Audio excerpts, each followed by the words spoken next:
What I wish I could have said instead is this. Instead of internalizing it, instead of just keeping it in and thinking that it's something so far away, take the time and give it language. Because the more that you exercise that belief system, the easier it is for it to come out of your mouth. And honestly, we need a little practice, because when we are going from operating in one belief system and into another, it is scary. Most of the time, it's not that we don't want to speak up.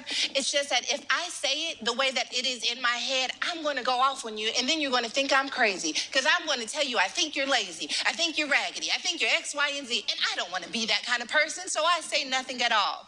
When you release it, even if it's just in a note, you also learn the best way to say it in a way that still honors the person on the other side, but allows you to no longer be restricted by keeping it inside. Long are the days of suppression. Long are the days of you shrinking so that other people can be comfortable.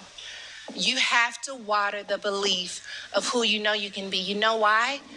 Because at the end of the day, in Genesis 1, when God created man and woman, if you look at verse 27 and verse 28, he gave them dominion, he gave them power, he told them to subdue, he said be fruitful and multiply. He gives us all of these big commands.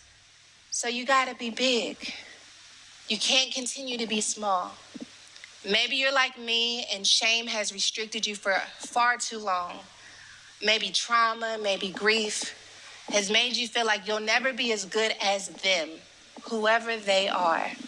I came here to tell you that if a 13-year-old girl can get pregnant and have a baby at 14, if I can drop out of college and waitress at a strip club, if I can have all of these twists and turns, including being at a CPS office, and still end up here with Jamie Kern-Lehman, all of these incredible people, at a time in my life where I just knew that I was down to nothing.